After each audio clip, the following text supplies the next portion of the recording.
नमस्कार मंडळी, मी प्रदीप देशपांडे आपलं मनपूर्वक स्वागत करतो महागप्पाच्या आपल्या पहिल्या पॉडकास्टमध्ये सायकलवरून स्वप्नांची वाटचाल।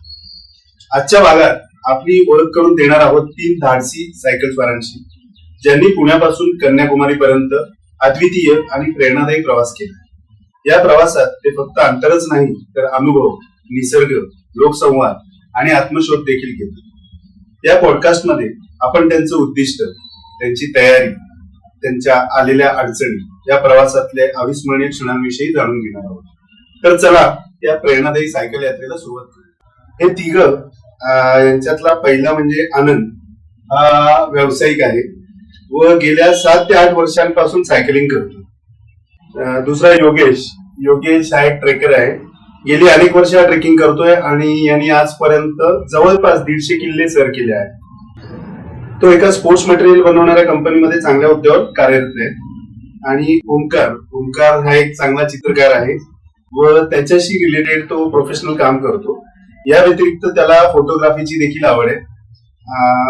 त्याचा युट्यूब चॅनल पण आहे, त्यावर त्याचे वेगवेगळे व्लॉग्स तो अपलोड करत असतो। त्याच्या चॅनलचं नाव स्क्रीनवर तुम्हाला दिसेलच, तर ते नक्की लाईक, सबस्क्राईब करायला विसरू नका।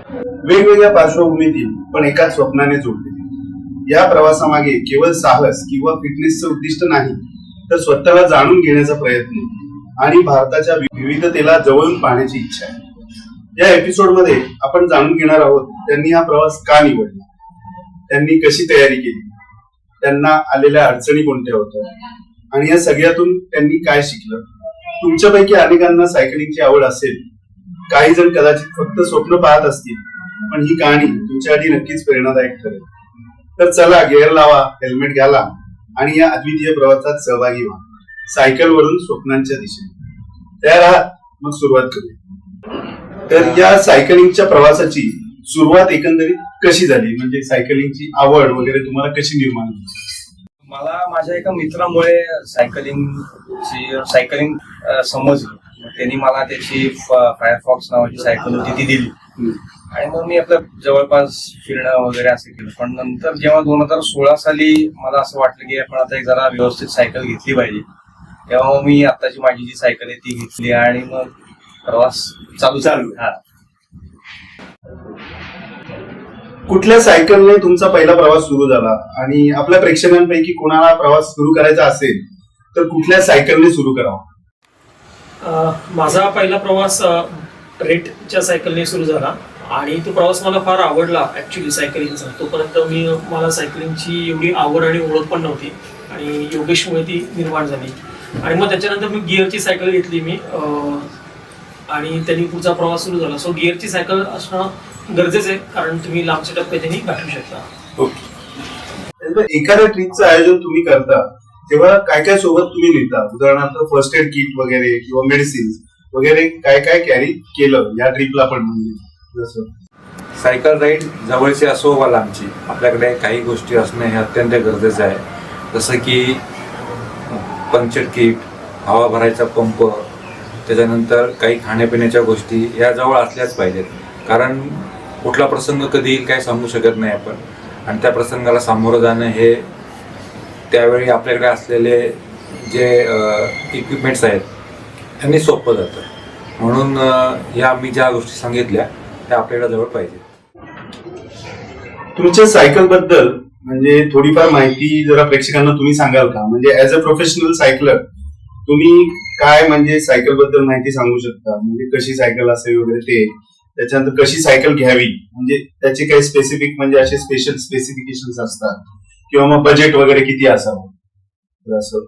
आमचा प्रवास करायचा असेल तर आपल्याकडे मी सगळ्यांना सजेस्ट करतो की शक्यतो हायब्रिड नावाचा प्रकार असतो सायकलचा, ती सायकल मी लोकांना सजेस्ट करतो, कारण ही सायकल थोडीशी ऑफ रोड आणि नॉर्मल रोडला चालते आणि लांब पल्ल्याच्या सायकलिंगसाठी ही सायकल एकदम परफेक्ट आहे।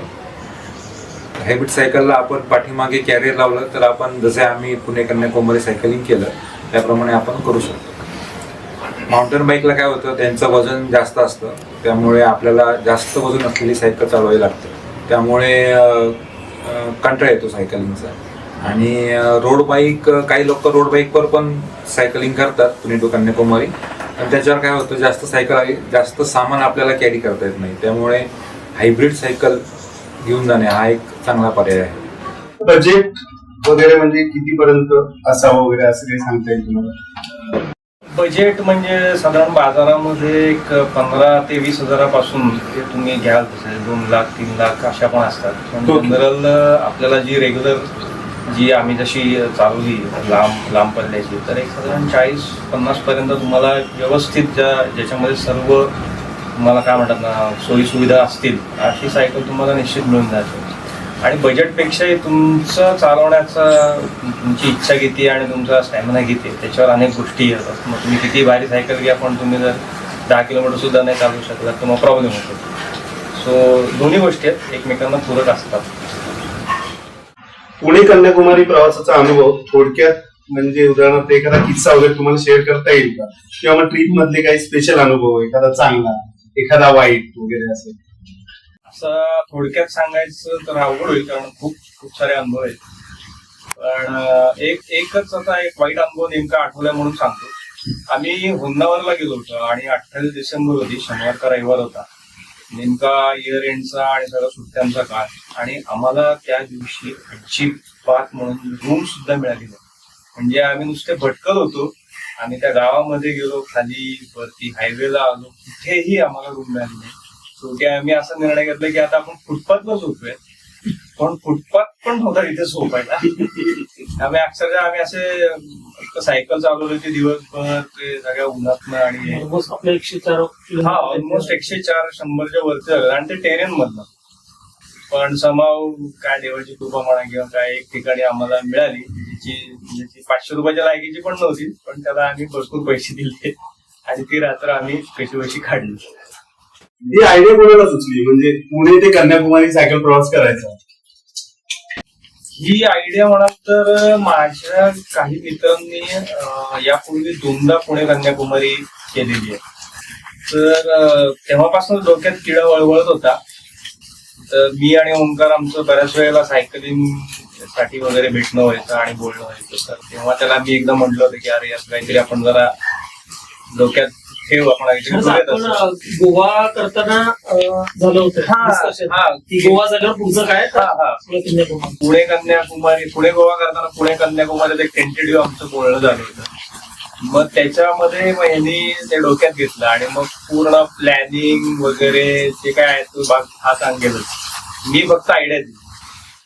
हा, रूट प्लॅनिंगचं वगैरे कसं, म्हणजे तुम्ही कसं प्लॅन केलं वगैरे? प्लॅनिंग मला फार आवडतं करायला.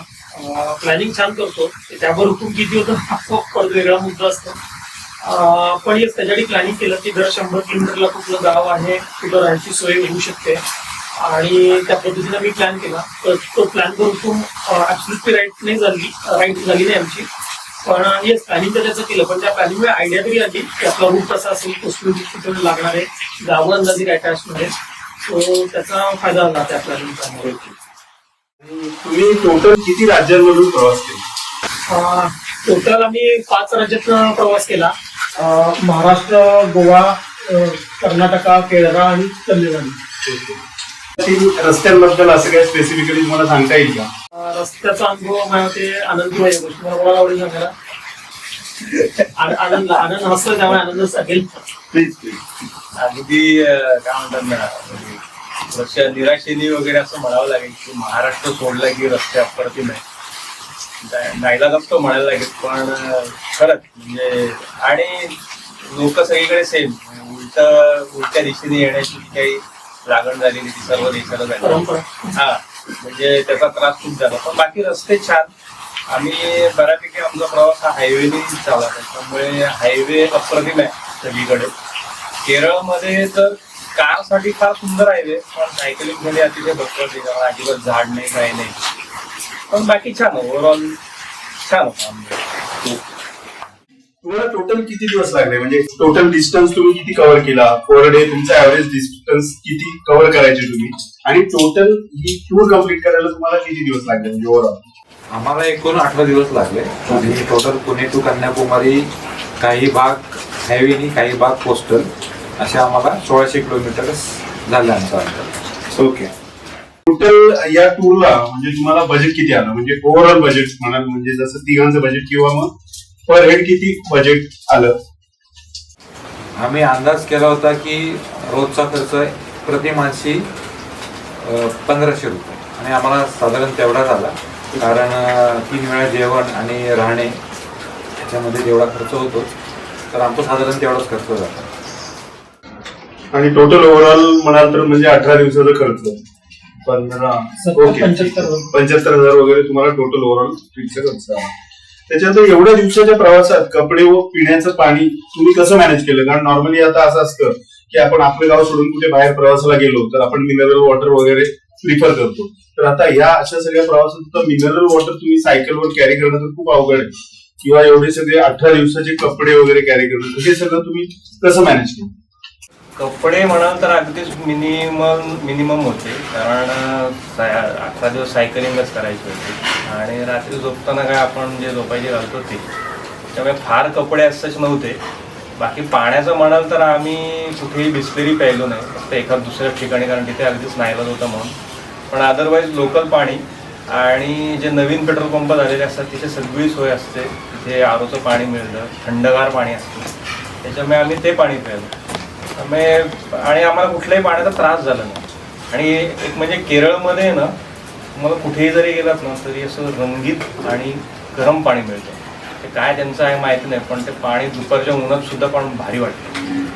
रंगीत म्हणजे काय, ते सरबतासारखं वगैरे काय असतं का? म्हणजे त्याच्यात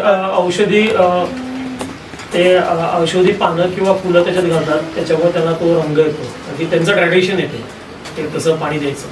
सो तुम्हाला बाय डिफॉल्ट कोमट पाणी असं छान मिळतं प्यायला. सो मजा येते. या सगळ्या प्रवासात क्लायमेटचा त्रास कधी झाला का, म्हणजे कोणाला तिघांपैकी? क्लायमेटचा त्रास आनंदला खूप झाला आणि म्हणजे उन्हाचा सगळ्यांनाच झाला. आनंद त्याचा अनुभव सांगेल त्याच्याविषयीचा, तो खूप सुंदर आहे. प्लीज शेअर कर. सुंदर म्हणजे काय झालं की इथे देशावर म्हणजे छान कराडपर्यंत वगैरे 3 दिवस सुंदर छान थंडीचा वगैरे अनुभव. आणि एकदा आम्ही अणुस्पुरा घाट ज्या दिवशी उतरला त्याच्या दुसऱ्या दिवसापासून असं म्हणजे 11 वाजून गेले की असं जे काही असं दमट आणि असं 37-38 टेम्परेचर असं भयंकर होतं. आणि ते थ्रूआउट होतं, म्हणजे थ्रूआउट कन्याकुमारीला जाईपर्यंत आम्हाला असं 36-37 असंच टेम्परेचर असायचं. त्यामुळे ते पहिलं जरा बॉडी अडॅप्ट करायला वेळ गेला, म्हणजे मला तरी वेळ लागला, मला जरा त्रास झाला त्याचा, माझी जरा एक दिवस तब्येत खराब झाली. पण नंतर मग मेंदूलाही कळलं की आता ह्या काय ऐकणार नाही आहे, त्याच्यामुळे मग तेव्हा त्या घाटानंतरचा काहीतरी किस्सा आहे. मी आजारी पडलो, काय झालं होतं माहिती नाही मलाही, पण मला काही खाल्लं जात नव्हतं, पाणी पण प्यायलं जात नव्हतं. पण ते समाव या दोघांनी म्हणजे मला उडून दिलं की आता चल, आता 1-2 किलोमीटर आहे, 5 किलोमीटर आहे, असं करत करत दुपारी 2-3 वाजता वगैरे मला चालवलं. एका पॉईंटला मी असा वैतागून गेलो आणि मी सोडून दिलं. मी म्हणलं आता मी नाही येणार, जा तुमचं तुम्ही जा, काही पण करा. ओके. आणि तुम्हाला असं वाटलं का की म्हणजे एखाद्या वेळी की एखादी बॅकअप व्हेकल वगैरे बरोबर पाहिजे होती? नाही, त्यांनी खूप सिक्युअर फिलिंग येतं बॅकअप व्हेकल यांच्या सगळ्यांनी. याच्यात एक ऍडव्हेंचर असतं, तुम्हाला नंतर काय करणार माहित नाही, तुम्हाला तुमचं जागा शोधायची असते, सो ती मजा वेगळी असते. त्यामुळे आम्हाला आणि आम्ही त्या टाईपचं सायकलिंग नाही करत. बॅकअप व्हेकल पाहिजे माझं आणि पुढे काहीतरी पाहिजे. ओके, म्हणजे प्युअर रॉ ही मजा आहे सायकलिंगची. ओके. आणि सरप्राईज एलिमेंट्स खूप मिळतात राईड करताना. आणि काय होतं की आपण बॅकअप व्हेकल वगैरे असते ना की एक माणूस जरा रिलॅक्स होतो की अरे आता जरा काय जो रूट आम्ही निवडला होता त्या रूटला खूप टेरेन, आता खूप चढ बीड आहे तो दिसतोय, तर मग असं होतं की अरे काय बॅकअप व्हेकल आहे ना, सायकल ठेवा त्याच्यामध्ये जावा पुढे. ते काही मजा म्हणजे सिरियसनेस तुम्हाला जसं पाहिजे होतं. आता आम्ही 100% म्हणत होतो की येस आम्ही 100% सायकल चालवलेली आहे शेवटपर्यंत. ओके. आणि तुम्हाला म्हणजे कुणाच्या काही सायकलला वगैरे काही प्रॉब्लेम झाला का, म्हणजे टूर मध्ये आधेमध्ये काही? माझी सायकल 2 वेळा पंक्चर झाली, पण तो काय अगदी मला आनंदनी मदत केली, त्यामुळं त्याला काय फार प्रसंग नाही आला. पुढे आम्ही होन्नावरच्या पुढे तर मी तर टायरच बदलून टाकला, कारण की सायकल पंक्चर झालेली, पंक्चर काढून सुद्धा त्याची हवा कमी होत होती. त्यामुळे आम्ही संध्याकाळी ज्या गावात थांबलो तिथे आम्ही टायरच बदलला. आणि एक मोठा किस्सा आहे सायकल ॲक्सिडेंटचा, तो आता तुम्हाला ओंकार सांगेल. सो पहिल्या दिवशी आमचा पुणे कराड असा प्लॅन होता 160 किलोमीटरचा, पण साताराच्या साधारण 18 किलोमीटर अलीकडे माझा ॲक्सिडेंट झाला. एका टू व्हीलरवाल्यांनी, तो ट्रिप्सी होता आणि त्याने येऊन मागणं धडकलं मला. तोही खूप पडला, फरफटत पुढे गेला आणि मी पण पडलो, गुडघा फाटला, माझा शोल्डरला लागलं. सो सिच्युएशन गंभीर होती, कारण सायकलही तुटली होती, थोडी बॅक फाटली होती आणि अशा ह्याच्यात मला डाऊट आला की मी सायकलिंग करू शकेन की नाही. त्यामुळे मग मी गिवअप करायचं ठरवलं आणि मी योगेश आणि आनंदला सांगितलं की तुम्ही दोघं पुढं कंटिन्यू करा, मी पुण्याला जातो. आता सातारा जवळ तर साताऱ्याला जाऊन मग जाऊ. पण मग साताऱ्याला जाईपर्यंत थोडासा आराम वाटला आणि म्हटलं एक दिवस थांबून बघूया. बरीच चर्चा झाली डॉक्टर बरोबर, या दोघांबरोबर, आणि असं ठरवलं की उद्या 60 किलोमीटरची राईड करू कराडची. तोपर्यंत सायकलसुद्धा माझी दुरुस्त झाली साताऱ्यामध्ये योगेशच्या कॉन्टॅक्टमुळे. आणि मग ती सायकल घेऊन आम्ही 12 वाजता कराडला पोहोचलो. त्याच्यामुळे थोडा आमचा हा डिले झाला सायकल प्रवास, जो आमचा ॲक्च्युली 15 दिवसाचं टार्गेट होतं, पण ते आमचं 17-18 दिवसापर्यंत वाढलं गेलं. पण हा एक अनुभव आहे. पण असं येतं अदरवाईज म्हणजे केरळसारख्या भयानक रोडवर आम्ही सायकलिंग केलं, म्हणजे त्याला तुम्हाला चिकटून गाड्या चालवतात जोरात, तिथं कधी हा अनुभव नाही आला. आणि ह्या मोकळ्या रोडवर सो हा नशिबाचा भाग आहे. पण केरळला म्हणजे असे रस्ते छोटे होते का कम्पॅरेटिव्हली? हा, केरळ तसं छोटं स्टेट आहे, तिथले रस्ते छोटे आहेत, ट्रॅफिक खूप आहे, जोरात गाड्या चालवण्याचं तर आपल्या इथं म्हणजे त्याला काही हेच नाही आहे. सो येस, केरळ तेवढं एक चॅलेंजिंग आहे चालवायला. कार आणि बाईकसाठी तर सुंदर रस्ते चालवायला, पण सायकलिंगला थोडी भीती वाटते.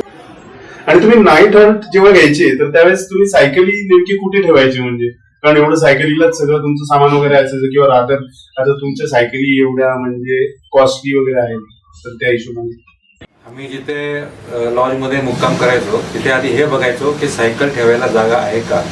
आणि जर एखादा मालक म्हणला की नाही, सायकल तुम्ही आतमध्ये येऊन जाऊ शकत नाही किंवा बाहेर लावा, तर आनंदचं एक ठरलेलं वाक्य असायचं की जर सायकली बाहेर ठेवल्या तर आम्हाला झोप येणार नाही.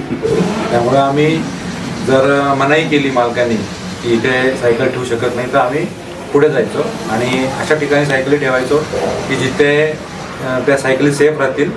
आणि आम्हाला एकदा आमची गैरसोय झाली तरी चालेल, पण सायकलीची गैरसोय व्हायला नको, असं खूप करू. या पूर्ण टूर मध्ये तुम्हाला अशी कधी वेळ आली का की म्हणजे तुम्हाला रात्री सायकलिंग वगैरे करायला लागली? साधारण 6:30-7ला अंधार पडायला चालू होतो आणि आमचा एक ठरलेला नियम आम्ही आम्हालाच घालून दिला होता की सूर्यास्तानंतर सायकलिंग करायचं नाही. पण हायवेला सायकल चालवत असल्यामुळं एवढा काही त्रास होत नव्हता, कारण गावं असायची. त्यामुळं आम्ही थोडंफार 7:30पर्यंत स्ट्रेच करायचो स्वतःला. आणि कारण काय व्हायचं, दिवसभर खूप म्हणजे खूप प्रमाणामध्ये ऊन आम्हाला लागलं होतं, 38-39 डिग्री सेल्सिअस.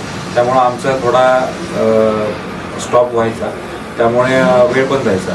तो वेळ आम्ही साधारण 7:30 नंतर 8पर्यंत सायकलिंग करून भरून काढायचो. त्यामुळे आणि ते पण आम्ही सिटीमध्ये सायकलिंग करायचो, कारण 8 वाजायची वेळ जी होती ती आमची लॉज शोधायची असायची. त्यामुळं तो एक वेळ आम्ही कव्हरअप करायचो. आणि म्हणजे साधारण 8च्या पुढे आम्ही कधी सायकलिंग केलं नाही. तुम्हाला जेवणाची म्हणजे एकंदरीत म्हणजे चंगळ कुठे झाली, किंवा एखादा अनुभव असं काही सांगता येईल का की खाण्यात काय काय अनुभव आले, किंवा काही म्हणजे जेवणाचे तुमचे हाल झाले, असं म्हणजे दोन्ही काही सांगता येतील का अनुभव जे तुमच्या लक्षात राहिला स्पेसिफिकली, चांगला आणि वाईट? चंगळ असं काही नाही, म्हणजे आम्ही फार कल्पना अशा घेऊन गेलो होतो की वेगवेगळं असं छान काहीतरी खायला मिळेल आपल्याला, आपण जरा छान एक्सप्लोर वगैरे करू. पण काय झालं, जेव्हा तुम्ही खालच्या बाजूला जाता तेव्हा एकदा ते डोसा उत्तपा तर असतातच. आणि म्हणजे काही ठिकाणी तर म्हणजे आम्ही तेवढंच खाल्लेलं आहे, विशेषतः केरळमध्ये तर म्हणजे आम्हाला असं वाटलं होतं की छान केरळी जेवण वगैरे मिळेल. पण तिथे काय बीफ वगैरे एवढं सर्रास खाल्लं जातं आणि आम्ही काय ते खाणारे नव्हतो. त्यामुळे आम्ही म्हणजे 90% तर आम्ही घी रोज डोसा आणि चहा एवढंच आम्ही खाल्लेलं आहे, तिन्ही त्रिकाळ. आम्हाला केरळमध्ये एकाच ठिकाणी खूप सुंदर जेवण मिळालं, जे केरळी मील ज्याला म्हणतात. जसे आपल्याकडे थाळी असते महाराष्ट्रीयन थाळी, तसं केरळी मील प्रॉपर केळीच्या पानावर असं छान चटण्या त्यांच्या त्या काय वगैरे आणि भात आणि अप्रतिम ते जेवण फार सुंदर होतं. म्हणजे त्याची चव अजूनही आहे. बाकी म्हणाल तर बाकी ठीकठाक होतं, म्हणजे फार काय असं वेगळं नाही. आणि आम्ही असं ठरवलं होतं की नॉनव्हेज नाही खायचं, त्याच्यामुळे मग आमच्या व्हरायटीला म्हणजे खाण्याच्या व्हरायटीला एकदम मर्यादाच आल्या. संपूर्ण केरळमध्ये आम्ही ज्या ज्या हॉटेलमध्ये गेलो आणि त्यांच्या मेनू कार्डमध्ये पंजाबी आयटम वगैरे होते, पण भाज्या मोजून 3च, पनीर बटर मसाला, फ्राईड राईस आणि अजून एक कुठली तरी भाजी, असे 3च आयटम फक्त. आणि बाकी सगळे मग नॉनव्हेज आयटम, जे ऑफकोर्स बीफ होतं, जे आम्हाला खायचं नव्हतं. त्यामुळे आम्ही सगळीकडे डोसे, मेदूवडे असंच मागवायचो. आत्ता मध्ये बोलता बोलता तू काहीतरी चहाबद्दल म्हणाला, तर आपल्या महाराष्ट्राच्या बाहेर तुम्हाला या 4 राज्यांपैकी कुठे असं स्पेसिफिक चहाचा काही चांगला अनुभव, वाईट अनुभव काय आला? मी असं म्हणेन की केरळमध्ये जगातला उत्कृष्ट चहा मिळतो आणि त्यांची जी काय पद्धत आहे चहा बनवण्याची ती म्हणजे लाजवाब. आणि म्हणजे स्वस्ताही एवढी की म्हणजे असं डोळ्यातनं पाणी, एवढा ग्लास 10 रुपये. अरे बाबा. हा म्हणजे आणि अप्रतिम चहा म्हणजे आणि किती वेळा चहा, म्हणजे आम्ही सकाळी नाश्ता झाला की चहा, दुपारी जेवण झालं की चहा, रात्री जेवण झालं की चहा, त्याच्यावर आईस्क्रीम, परत वाटलं तर चहा वगैरे, असं वाटतं तेवढ्या वेळेला चहा प्यायलोय. पण आमच्यापैकी तिघांपैकी कोणालाही ऍसिडिटी किंवा काय अजिबात काय झालं, अप्रतिम चहा. आणि आता तुम्ही एवढे 5 राज्यांमधून फिरले, तर तुम्हाला निसर्ग सौंदर्य 5 राज्यांपैकी कुठल्या राज्यात म्हणजे जास्त बघायला मिळालं किंवा तुम्हाला राज्यात आवडलं जास्त, असं काही अनुभव सांगता येईल? कर्नाटक आणि केरळ दोन्ही राज्य अप्रतिम आहेत निसर्ग सौंदर्याच्या बाबतीत. महाराष्ट्र पण खूप सुंदर आहे, पण आमचा महाराष्ट्रातला मॅक्झिमम प्रवास हा हायवेनी झाल्यामुळे आम्ही कोस्टल रूटला नव्हतो. पण कर्नाटकामध्ये उडुपीच्या पुढे मरावंते म्हणून बीच आहे, म्हणजे अप्रतिम, म्हणजे स्वर्गीय सुंदर असा अनुभव येतो. आणि त्याचे सुंदर ड्रोन शॉट पण मी घेतलेले आहेत, ते तुम्हाला नक्कीच बघता येतील माझ्या ब्लॉगमध्ये. केरळ खूप सुंदर आहे. केरळमधले काही स्पॉट्स होते, पोन्नई म्हणून एक गाव आहे, तिथली नदी, अप्रतिम निसर्ग आहे. केरळ इतकं सुंदर आहे की तुम्ही रॅन्डमली कसाही फोटो काढला चांगले अप्रतिम फोटो येतो. केरळ फारच सुंदर आहे. नॉर्मली आपण साऊथला गेलो की आपल्याला लँग्वेज बॅरियर येतं, म्हणजे सगळ्यांना माहितीच आहे. पण मग याच्यात म्हणजे तुम्हाला असं काही एक्सपिरियन्स आला, लँग्वेज बॅरियरचा तर आलाच असेल, पण त्याच्या उलट काही एक्सपिरियन्स चांगला वगैरे काही आला आहे की जिथे तुम्हाला असं वाटलं की लँग्वेजचा काहीच प्रॉब्लेम नाही वगैरे तुम्हाला असं साऊथमध्ये? 3-4 ठिकाणी आम्हाला खूप सुखकर अनुभव आले.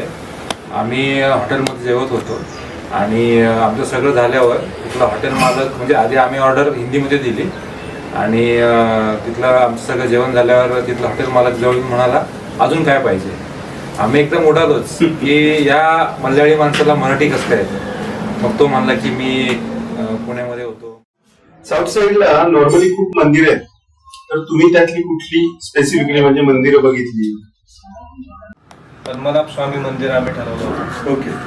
प्लॅनिंग मध्ये ते होतंच, पण आम्ही ओंकारच्या एका मित्राकडे गेलो होतो. तिथे सुब्रमण्यम स्वामींचं मंदिर होतं, म्हणजे आपल्या इथे कार्तिक स्वामी. ओके. ते पण एकदम जबरदस्त मंदिर, त्याचे व्हिडिओ आहेत ओंकारच्या ब्लॉगवर आहेत. एक बघितलं आम्ही मंदिर, हे बघितलं गुरुवायूर बघितलं. पण गुरुवायूरला काय आतमध्ये जावं लागत होतं, पण ते आम्हाला तेवढा म्हणजे वेळ नव्हता, त्यामुळे आम्ही बाहेरच दर्शन घेतलं. पण पद्मनाभ स्वामी मंदिराला मात्र आम्ही थांबलो प्रॉपर. पहाटे 3:30ला जाऊन 3दा दर्शन घेतलं. फार सुंदर अनुभव होता तो. केरळमधल्या किंवा कर्नाटकातल्या मंदिरांमधला, विशेषतः केरळमधल्या विशेष अनुभव असं सांगायचा की गुरुवायूर मंदिर आहे किंवा सुब्रमण्य स्वामीचं मंदिर आहे, तर त्यांचं जे प्रांगण असतं किंवा तिथं त्यांनी एक वेगळी जागा केली असते मंदिरामध्ये की जिथं त्यांचं जे आपलं भरतनाट्यम आहे किंवा केरळमधला जो लोकल डान्स आहे त्याचे प्रत्येक ते डायरेक्ट तिथं डान्स करतात ते त्या मंदिरात जाऊन. हे म्हणजे खूप विशेष आहे. आणि असं रॅन्डम म्हणजे त्याला काही खूप मोठा सण आहे आणि खूप मोठे काहीतरी डान्सर आहेत असं नाही, म्हणजे त्यांचा तो एक उत्सव असेल किंवा तो त्यांच्या परंपरेतला भाग आहे, हे मला तिथं फार विशेष झालं. म्हणजे ते अमेझिंग होतं आणि ते मी डॉक्युमेंट करायचा पण खूप प्रयत्न केला, कारण ती खूप मोठी आठवण होती. ते डॉक्युमेंटेड आहे ना हो तुमचं? आहे त्यातले छोटे म्हणजे खूप ह्याच्यात नाही आहे पण यस 1-2 मिनिटाचे असे छोटे छोटे व्हिडिओ केले त्याचे. अजून मला एक कुतूहल आहे म्हणून एक प्रश्न विचारतो, म्हणजे त्याच साईडचा प्रश्न आहे की आपल्या इथे जसं शहाळा मिळतं 80 रुपये 90 रुपये, तर तसं तुम्हाला एकदम डिस्काउंट मध्ये वगैरे शाळी मिळेल? हो खूप डिस्काउंट म्हणजे ऍक्च्युली खरं तर काही मिळत नाही. साधारण सेम रेटमध्ये आहेत. हा 10-1 रुपये कमी असलं तर 50-60 रुपये 70 रुपये म्हणजे हा म्हणजे पिकतं तिथे विकत नाही ही म्हण पूर्णपणे खोटी कशी आहे तर ते आम्हाला केरळमध्ये कळली. 60 रुपये 70 रुपयांनी शाळा घेतला आम्ही तिथे. म्हणजे almost same च rate. हा तिथे एका माणसाचं कापण्याची फार युनिक स्टाईल होती, ती ओंकारने रेकॉर्ड केली त्याच्या ब्लॉग मध्ये आहे. भारी युनिक स्टाईल होती, म्हणजे त्याला तो अशा पद्धतीने कट केलं. खूपच आर्टिस्टिक हा. एकदमच. म्हणजे तो मोठ्या हॉटेलमध्ये असला असतो ना तर दाखवून नाही कमवले असते. तर त्याची रील कोणी बनवली असती तर तो खूप अरे खरं फेमस खरंच म्हणजे खरंच इतकं ते फाईननेस आणि अधिक कलात्मक पद्धतीने ते कापत होता ते. सो रावलं नाही, ते रेकॉर्ड केलं मी ते आणि खूपच छान. या सगळ्या सायकलिंगच्या रूट मध्ये सगळ्यात सुंदर असं लक्षात राहिलेला तुमचा रूट कुठला आणि सगळ्यात खडतर असा कुठला रूट? सुंदर मी सांगतो, खडतर आनंद सांगेल. सुंदर तर मरावंते बीच, म्हणजे त्याच्यासारखा रूट माझ्यामध्ये नाही मरावंते बीच सारखा. आणि केरळमध्ये मी त्या ठिकाणाचं नाव विसरतोय. आम्ही समुद्राच्या कडेनी सायकलिंग केलं होतं. माझ्या ब्लॉगमध्ये आहे. तो एक रूट अमेझिंग होता, पण लक्षात राहील असा मरावंते बीचचा आणि खडतर आनंद. आमच्या ट्रिप मधला खडतर भाग म्हणजे अणुस्कुरा घाट. म्हणजे कराडपासनं अणुस्कुरा घाट जायचं आणि तिथनं खाली उतरायचं, हा एक पॅच. आणि खालचा जो काही रस्ता आहे म्हणजे ओणी राजापूर पासून ते कुडाळपर्यंत गोव्यापर्यंत हा इतका टफ आहे एरिया. म्हणजे एकतर तो एक रस्ता एक मोठा बांधलेला आहे, तो कॉन्क्रीटचा आहे, आजूबाजूला झाडं नाही आहेत आणि दुपारचं असं टळटळीत उन्हामध्ये आणि त्या दमट वातावरणामध्ये त्याच्यात सायकल चालवते म्हणजे दिव्यच होतं. तुमच्या रिटर्न जर्नी बद्दल जरा सांगा. म्हणजे आम्हाला असं म्हणजे कुतूहल आहे की म्हणजे तुम्ही रिटर्न पण सायकलवर आले का? आनंदची फार इच्छा होती. आनंदची फार इच्छा होती सायकलनी परत यायचं. म्हणजे आम्ही त्याला अडवायचा फार प्रयत्न केला, पण त्याला जायचं होतं, शेवटी त्याला बांधून ठेवावं लागलं. आणि त्याचं तो तिसऱ्या आणि चौथ्या दिवशी आजारी पडला तेव्हा मग आम्ही त्याला चिडवायला लागलो, काय परत यायचंय का सायकलनी. तर वेळ आणि पैसा खर्च होतो, त्यामुळं आम्ही येताना रेल्वेने आलो. ओके. व्हिडिओ आणि फोटोसाठी कसं मॅनेज केलं? म्हणजे लॅपटॉप वगैरे सगळं तुम्ही कॅरी केलं होतं का? कारण तुम्ही जसं सांगितलं की तुम्ही या टोटल टूरचा ब्लॉग बनवलाय, तर मग ते कसं मॅनेज केलं? ओंकारने इतके डिव्हाइसेस आणले होते की म्हणजे आम्ही रूम सोडताना असं विचारायचो की अरे हे घेतले का ते घेतले का. तर आम्ही ओंकार आलाय की नाही ते बघायचो नाही. ओंकारची इक्विपमेंट आली का पहिला ते बघायचो. यातला अतिशयोक्ती भाग सोडला तर मी एवढे खूप डिव्हायसेस नेले नव्हते.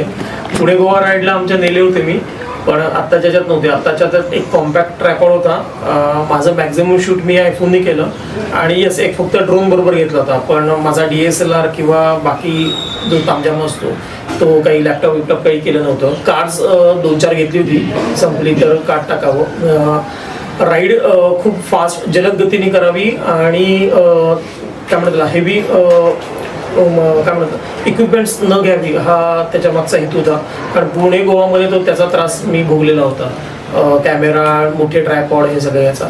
सो येस खूप डिव्हायसेस नव्हते, पण ड्रोन आणि माझा फोन एवढं काफी होतं. काय होतं की खूप सारी इक्विपमेंट घेऊन जायची आणि खूप सारं रेकॉर्डिंग करायचं म्हटलं ना तर मग सायकलिंग कमी होतं. आणि आमचं कसं होतं, मोठी टूर होती, 18 दिवसाची सायकल चालवायची. पण आमचं येण्याचं बुकिंग झालेलं होतं. सो आम्हाला टार्गेट होतं की पर डे एवढा चालवायचीच आपल्याला. एक गंमत म्हणून विचारतो की तुमच्या तिघांचं प्रोफेशन काय आहे? ऍक्च्युली आधी आपण तिघांचं इंट्रोडक्शन घेतलेलं आहे, पण तुम्ही एवढा वेळ कशी काय काढू शकले याचं जरा कुतूहल वाटतं आम्हाला. कारण 18 दिवस लागले म्हणतात. मी सध्या एका ट्रेकिंग साहित्य विकणाऱ्या कंपनीमध्ये आहे, पण जेव्हा ही टूर झाली तेव्हा मी बेरोजगार होतो. आणि असं पण म्हणता येईल की ही सायकल राईड करायची म्हणून नोकरी सोडली, कारण इतके दिवस मला कोणी सुट्टी दिली नसती. आणि ही सायकल राईड करायच्या आधी मी एक कोयनेमधली एक राईड केली होती माझ्या मित्राबरोबर. ती पण 4 दिवसाची होती. त्यामुळं ती सुट्टी आणि ही सुट्टी अशी कुठली कंपनी मेहरबान नसती झाली मला एवढी सुट्टी द्यायला. त्यामुळं मी जास्त विचार न करता नोकरी सोडून दिली आणि खरं तर हे दोघंच जाणार होते या सायकलिंग टूरला. ऐनवेळी मी यांच्यामध्ये ॲड झालो आणि तेव्हा नोकरी नसल्यामुळं मला हे 18 दिवस काम करता आलं, सफर करता आली सायकलची. मी ॲक्च्युली डिझाईन कन्सल्टंट म्हणून आहे एका कंपनीत. सो काय म्हटलं, मी डिसेंबरपर्यंत खूप बिझी असतो. त्यामुळे माझ्या टूरचं प्लॅनिंग कुठलेही हे डिसेंबर नंतर सुरू होतं. सो जानेवारीमध्ये थोडा मोकळा वेळ असतो, त्यामुळे तेवढा मी सुट्टीचा वेळ मॅनेज करू शकतो. आणि खूप आधीपासनं प्लॅन डोक्यात होता 4, 5, 6 महिन्यापासून. त्यामध्ये नियोजन होतं माझं. सो मला असा फरक नाही पडला सुट्टीचा. आर्थिक पडला पण सुट्टीचा तर नाही पडला. व्यावसायिक आहे, पण मला सुद्धा खरं तर आहे 18-20 दिवस काढणं जरा कठीणच होतं. म्हणजे विचारच कठीण होता की कसं काय करायचं. पण ही ट्रिप तर करायचीच होती आम्हाला. त्यामुळे आम्ही वर्षभरापासून याचं प्लॅनिंग करत होतो, म्हणजे आर्थिक सुद्धा आणि सुट्टीचं सुद्धा, कामाचं सुद्धा. तर ते समाव ते पैशाचं मॅनेज केलं, पण सुट्ट्यांचं पण मग जे क्लायंट्स होते त्यांना सांगून त्यांना विश्वासात घेऊन आणि सगळ्यांनी अर्थात हे केलंच म्हणा, सपोर्ट केलं. त्याच्याशिवाय नाही शक्य झालं. पण ते समाव मॅनेज झालं. थोडंफार काही ऑर्डर सोडायला लागतात, पण ठीक आहे. पण झालं आहे 18-21 दिवस लाईफ टाईम एक्सपिरियन्स आहे. त्यामुळे 18-21 दिवस मॅनेज केलेच आम्ही. ओके. ट्रेकिंग आणि सायकलिंग करताना नॉर्मली म्हणजे आपल्याला कधी कधी असा अनुभव येतो की आपण कशालाही नसती उठाडव केली वगैरे, म्हणजे आपण वैतागतो कधी कधी. तर असं या टूर मध्ये तुम्हाला असं काही अनुभव आला? आता एक तर एवढे दिवस घराला राहायची सवय नाही आणि मी मला 3ऱ्या-4थ्या दिवशी आजारी पडलो तेव्हा माझ्या डोक्यात आलं होतं की आपण काय कशाला करतोय, काय पैसे पण आपलेच खर्च करायचे, सायकल पण आपणच चालवायची, कशासाठी करतोय. पण ते एक टाइम असतो तो एकदा गेला ना की मग तुम्हाला विजन क्लिअर होतं की ओके आपण जे करतोय ते एकदम परफेक्टच आहे. आणि नंतर जे आता मागे वळून बघतो तेव्हा असं वाटतं की अरे बढिया आहे, जरा मस्त केलं आपण. कर्नाटक सोडून केरळमध्ये जेव्हा आम्ही एंट्री केली, केरळमधला रस्ता अप्रतिम हायवेचा, पण तिथे इतकं डेंजर ऊन होतं. 37-38 डिग्री सेल्सिअस ऊन होतं. त्या उन्हामध्ये चालवताना एका क्षणी असं वाटलं की हे अति होते. म्हणजे तुम्ही असं गॉगल खाली काढून सुद्धा बघू शकत नाही, इतकं कडक ऊन होतं. आणि त्या उन्हामध्ये आम्ही दिवसभर सायकल चालवली. त्यामुळे तिथं खरं वैताग आला होता एका क्षणाला. पण आम्ही स्वतःला पुश केलं आणि हायड्रेशन पॉईंट्स घेत आणि थोडासा आराम करत करत आम्ही स्वतःला पुश करत आम्ही आमच्या ठिकाणी जायचो. सायकलिंगमुळे तुमच्या पर्सनॅलिटी मध्ये काय बदल झाला किंवा एकंदर वेगवेगळ्या लोकांना भेटून परसेप्शन मध्ये काय बदल झाला? काही लोक सायकलिंग जे करतात ते एखाद्या ठिकाणी जायचंय आणि कमीत कमीत वेळात जायचंय आणि रेकॉर्ड करायचंय याकरता जातात. त्यांना पण आमचा मानाचा मुजरा आहे, कारण त्यासाठी पण खूप कष्ट लागतात आणि एक डेडिकेशन लागतं. आणि आमचं जे सायकलिंग आहे ते आम्ही आनंद शोध किंवा आत्मशोध करण्यासाठी जातो. वेगवेगळ्या लोकांना भेटणे, तिथली संस्कृती बघणे, वेगवेगळे पदार्थ चाखणे हे आमचं मेन उद्दिष्ट असतं आणि त्याकरता आम्ही सायकलिंग करतो. आता मी आधीपासून ट्रेकिंगमध्ये आहे, तो निसर्गामध्ये जायचा एक प्रकार आहे. तसंच सायकलिंग पण निसर्गामध्ये जायचा एक प्रकार आहे. तुम्ही जेव्हा 100 किलोमीटर सायकलिंग करत असता दिवसाला, माझ्याकडे जवळजवळ 8 तास ते 10 तास सायकलिंग चाललेलं असतं आणि आजूबाजूला बोलायला कोणी नसतं. म्हणजे आता माझ्याबरोबर हे दोघं होते, पण ते काय शेजारून चालले नव्हते, जसं कारमधून आपण गप्पा मारत जातो तसं. त्यामुळे तुम्ही एकटेच सायकल चालवत असता, भले किती एक सिंगल जा नाही तर 10 जणांचा ग्रुप घ्यायचा. त्यामुळे तुम्ही स्वतःशीच बोलत असता, खूप स्वतः विचार करत असता, तुम्ही स्वतः बघत असता. त्यामुळे मला असं वाटतं तुम्ही खूप आतून ओपन होत असता, खूप तुमचा विचार प्रगल्भ होत असतो आणि काहीतरी ठाम त्याला एक स्वरूप येत असतं. सो हा एक पॉझिटिव्ह ही नोट आहे सायकलिंगची, ट्रेकिंगची, खरं तर सायकलिंगची. कारण ते खूप लाँग डिस्टन्स लांबच्या वेळेचं असं चाललेलं असतं, त्यामुळे त्याच्यात हा नक्कीच फरक पडू शकतो. तुम्ही खूप शांत होता, खूप शांतपणे तुम्ही विचार करू शकता, किंवा जेव्हा एखादा प्रॉब्लेम येतो किंवा म्हणजे संकट उद्भवतं तेव्हा तुम्ही शांतपणे त्याला समोर जाता, कारण तुमच्याकडे दुसरा पर्याय नसतो त्या संकटाला पार करून पुढे गेल्याशिवाय, अदरवाईज तुम्ही तिथंच थांबणार. त्यामुळे हा नक्कीच पॉझिटिव्ह फरक पडतो तुमच्या स्वभावात आणि ओव्हरऑल वागण्यात. या तुमच्या ट्रिप मधून एकंदरीत तुम्ही प्रेक्षकांना काही सांगाल का, मोटिवेशन वगैरे असं? मोटिवेशन असं देण्यात की आम्ही काही मोठे नाही, पण आम्ही निश्चित सांगू की एक ब्रेक तर एवढा मोठा ना आयुष्यात, म्हणजे वर्षाला एक ब्रेक तरी असा पाहिजे, जेणेकरून हा जसं म्हणाला की आत्मशोध मोठा शब्द आहे, पण तुम्हाला तुम्ही समजून घेण्याची एक प्रक्रिया आहे. असा एक ब्रेक पाहिजे, असं एक करता आलं पाहिजे. मग तुम्ही काही करा, ट्रेकिंग करा, सायकलिंग करा, रनिंग करा, वॉट एव्हर, ते आपल्या आवडीनिवडीवर आहे.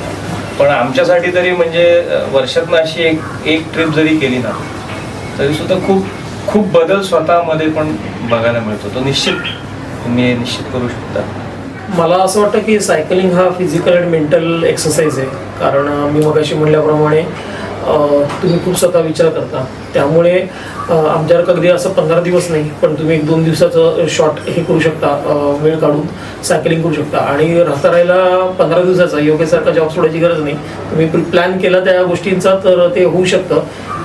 तुमच्या कामाचं नियोजन, कामाचा तुमचा लोड कधी असतो, कधी कमी असतो, तुम्हाला माहिती असतं ते, आणि त्याच्याप्रमाणे तुम्ही तुमच्या बॉसशी छान बोललात, तुम्ही सांगितलं आपल्या मनातल्या भावना, आपल्याला मला ॲक्टिव्हिटी काय करायच्या आहेत, तर मला असं वाटतं समोरचा माणूस समजून घेऊ शकतो तुम्हाला. धन्यवाद. तुम्ही म्हणजे तिघांनी आम्हाला एवढा वेळ दिला आणि खूप चांगले म्हणजे आमच्या प्रश्नांची तुम्ही उत्तरं दिली. तुम्हाला ऑल दी बेस्ट. तुमचे अजून पण काही फ्युचर प्लॅन्स असतील, तुम्ही मे बी अजून काही फ्युचर म्हणजे प्लॅनिंग केलंय की इथून पुढची तुमची ड्रीम टूर वगैरे, तर ती तुम्ही काय सांगू शकाल का की तुम्ही इथून पुढची ड्रीम टूर काय करणार? येस, मला आता अनाऊन्स करायला आवडेल. मी रूट तर नक्कीच आता सांगत नाही, कारण त्याच्यावर माझं प्लॅनिंग चाललंय. ओके. पण पहिली लॉंग राईड मी आणि आनंदी 600 किलोमीटरची केली पुणे गोवा. त्याच्यानंतर आता ही 1600 किलोमीटरची केली पुणे कन्याकुमारी, आणि पुढचा प्लॅन आहे साधारण 4500 किलोमीटरचा. आणि प्रयत्न असा आहे की भारताची आपली वेश जी आहे ती ओलांडून पलीकडे जायचं. ते फक्त कुठं जायचं हे मी सांगत नाही, पण त्याच्यावर आता काम चाललेलं आहे. सो येस, पुढची अंदाजे 4-4.5 किलोमीटरची सायकल राईड असेल, आणि ती अंदाजे 2 महिन्याची असेल. त्यामुळे त्याच्यासाठी मेटिक्युलस प्लॅनिंग चाललेलं आहे. सो लेट्स फिंगर क्रॉस किती पूर्ण हो. येस, नक्की तुमची ही टूर लवकरात लवकर तुम्ही प्लॅन करा आणि ती सक्सेसफुल हो, हीच आमची ईश्वरचरणी प्रार्थना. हे सांगून आजचा पॉडकास्ट संपवतो. थँक्यू. मार्गप्पाच्या सर्व टीमचे खूप धन्यवाद की आमच्यासाठीच्या असलेल्या ऍडव्हेंचरला मला असं वाटलं की खरंच मोठं ऍडव्हेंचर आहे. त्यामुळे तुम्ही आम्हाला इथे बोलवलं, आमच्याशी गप्पा मारल्या, आम्हाला पण खूप छान वाटलं इथे येऊन गप्पा मारून. तर निश्चित असं आम्ही काहीतरी करत राहू आणि निश्चित परत तुम्ही आम्हाला बोलवा. नक्की. धन्यवाद. असेच नवनवीन पॉडकास्ट बघण्यासाठी आमच्या महागप्पाला लाईक करा, सबस्क्राईब करा आणि बेल आयकॉन दाबायला विसरू नका.